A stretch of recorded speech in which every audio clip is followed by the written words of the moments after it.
It was a terrible, dark day. I was walking down a building, and through the building, from about 3 or 4 stories up, falls my drink bottle, landing at the bottom with a loud bang.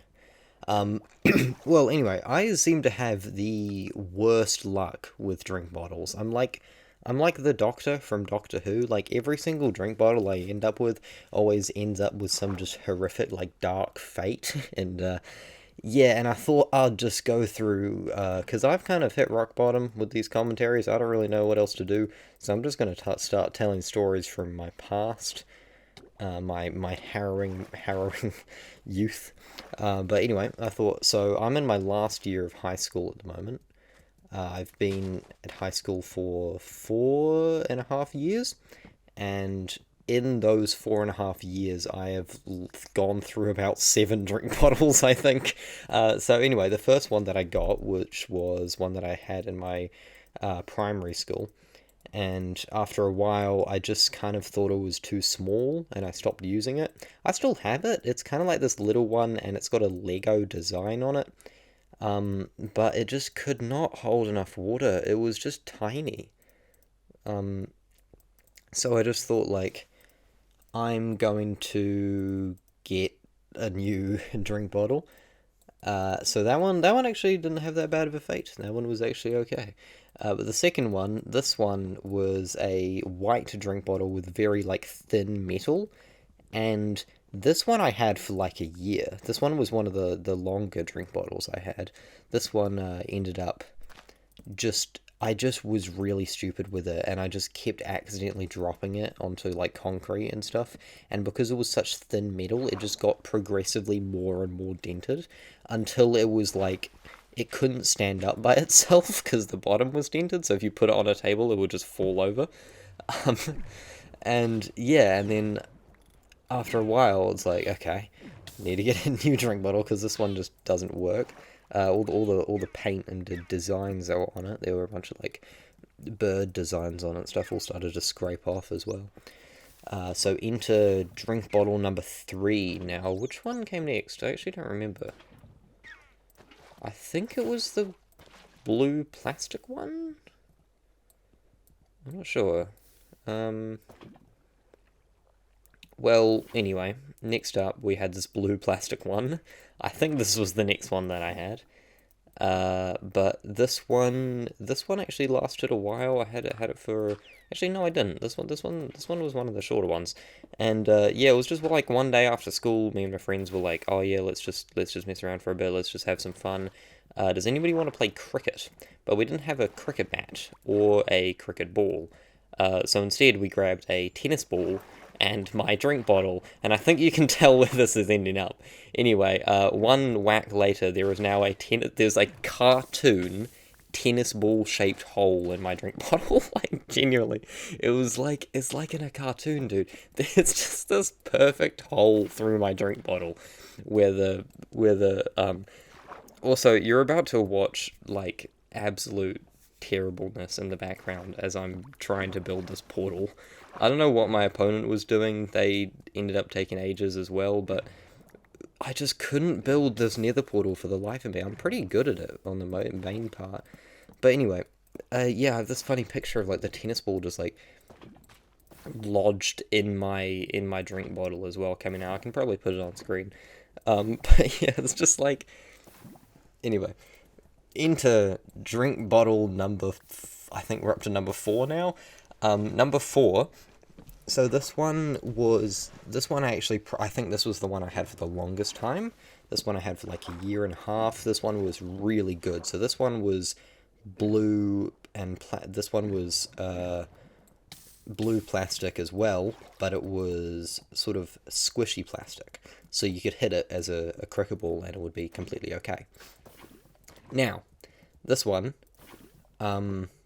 started to grow mold in the lid, and instead of I don't know, like actually being a good drink bottle owner and cleaning it often, yeah, I just stopped using the lid and just started, well, like It was one of those drink bottles where there's like a little thing you like pull up and then you can like suck through to drink the thing through it.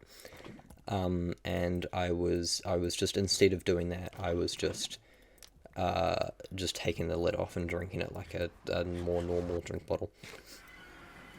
Now, the mold started growing in the base of it as well, and that was just kind of a bit gross. So into drink bottle number, I don't even know what we're up to. I think I've done these in the wrong order. I think this drink bottle actually came before the blue plastic one. But anyway, this one was a blue metal one, and this one was probably the best one I ever owned. This one was actually given to me by a gift, which is actually really nice. I had to like mentioned once that I kept running out of drink bottles, and then my friend, very graciously for my birthday, he bought me a drink bottle, which was, yeah, very kind. And it was a really nice, like, good metal drink bottle. Which compared to the other gift I got that birthday, I only got two from my friends.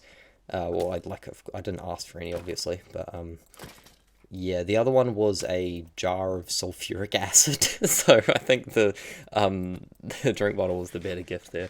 But actually, no, that sulfuric acid was so fun. If you ever want something fun and dumb to do with your friends, just buy some sort of dangerous chemical and just mess around with it. It's like you can put salt in it, and then it turns black and it starts like rising out of the cup of salt that you put it in. That was a very strange experience. I don't know how my friend found out that you could do that. But apparently he just like, yeah, I think he told me he's like, they use it in like some cleaning supplies or something. I don't know what like really strong stains you have to get off with sulfuric acid, but there was some cleaner that like was getting rid of all the supplies, and he had a bunch of sulfuric acid he didn't need, so he just was selling it, and my friend bought it and started putting it into jars to give to friends. And then like I remember looking at that later and realizing like researching about it, and realized that releases a whole bunch of like quite toxic chemicals that you like shouldn't breathe in. So thankfully we were doing it outside. Yeah, don't try. Well, do try that at home, but don't do it in your home. Don't. And okay, back to drink bottle topics, because that's what this is commentary about. Anyway, so then after the blue metal one, the really nice blue metal one, oh yeah, but I just lost that one. That one. I don't know really where that one ended up. That one just ended up getting lost, and yeah, it's just gone. It's just and after that, then I went back to the Lego blue drink bottle for the not blue, like Lego design. But again, it's just too small, you man. Like I'd carry a drink bottle with me everywhere, like to school, to even to like a friend's house who has water. I will sometimes just bring a water bottle, because I feel like sometimes I need to bring something. Like it kind of just feels like a necessity. Like if I'm going out of the house, I feel like I need to pack a bag with stuff. And quite often I've got absolutely nothing to bring, so I just put a drink bottle in a bag and run with it.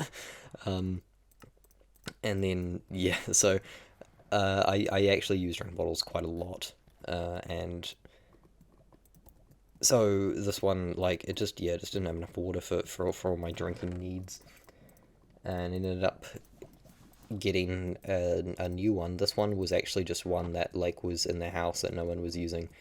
This one was a black metal drink bottle, and this one's pretty good. I still have it. This is the one I'm up to today, and this one's fine, but it hasn't got long left, as I said at the start.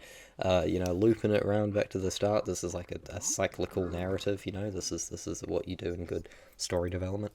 But anyway, so our school has a tower block, which is I think it's 6 stories tall, but the students aren't allowed to go to the 6th story. So yeah, there's a bunch of like conspiracies about that. There's like torture chambers up there and stuff. And then, but anyway, I'm walking down from the 4th story down to the 3rd story, so I'm at like 3.5 stories up. And in our staircase, there's like a little gap between the handrail and the wall, and on every single story. So if you look down, you can see all the way down to the ground floor. And it's a pretty busy corridor. It's like the end of the day, so everybody's leaving, and I kind of get like pushed up against the wall a bit, or up against the handrail, and then what happens is the handrail, like as I'm walking down, the handrail goes up, and it like pushes the drink bottle out of my thingy, and it falls down 3.5 stories, and it smacks on the bottom ground floor and goes like bang, like this really loud bang. And then I don't even think I made it to the last story. I think I made it to like the second story, because a little while later we heard like another bang, and I think it like landed in front of somebody, and then they kicked it out of the way. So, because there was also just like a boot mark on the drink bottle, and so once I got it back, and I did get it back, and it's fine. It's just the bottom of it is a little bit cracked, and I think it can come off. Like I managed to pull it off earlier, but I just kind of wedged it back in, and now it works just fine. So yeah, that one hasn't got much long left. That one's just gonna run out really. So yeah, if you, oh yeah, as well, like as soon as it hit the bottom and it made this like super loud noise, my friend who I was walking down with just turns to me and goes, "Eddie, I think you killed someone." Like, it's like, so yeah, sorry if I hit anyone on the way down. I don't think I hit anyone, because I don't think I would have made that loud of a noise if it wasn't, didn't hit the concrete. But like I told my friends afterwards, I mentioned it, and they were like, "Oh yeah, we saw that. Was that your drink bottle?" We just saw a drink bottle fall past us on the way down the tower block. And it's like, it's the type of thing somebody would do intentionally, but no, it was genuinely an accident. Like, I didn't even realize it, like, had left until I, like, turned around and saw my drink bottle fall down past the handrail. But yeah, there isn't really much more to the story, and I've just kind of been waiting for this commentary to end. I know it's about to end, because I don't know what was going on with my opponent here, but they did not get any advancements, like, the entire time. Or I think they got, like, a stone pickaxe or something. But they never made it into the nether. But what I did was I also continued this run, because they're about to forfeit in, like, in a minute. I continued the run, and I kept going, and I actually managed to get a PB, but because it was, I wasn't actually racing up against somebody, it didn't count, so it was a bit annoying, but yeah, I managed to get a time of, 20 minutes, I think, like 20 minutes and like 40 seconds, which is like 2 minutes faster than my current PB, so that's cool. But yeah, it doesn't count, because I, like, went back into the world and reset it. But I will cut to the dragon fight about now, I think, because, like, so, yeah, I don't know, I'll do some editing here, and then I'll just make it last as long as I'm talking, because, yeah, so I will see you all next week. This one's a bit shorter. I was doing them at around 15 to 20 minutes. That was like a thing, but I want to change that now, and I think I want to do them more around 10 to 15 minutes, just to make them more short and concise. And it also means I will run out of things to say much less often. So yeah, all right. And then here the run finishes, I guess. I'm not watching it live anymore, because I'm going to edit it. But yeah, end it right for 14 minutes. See ya.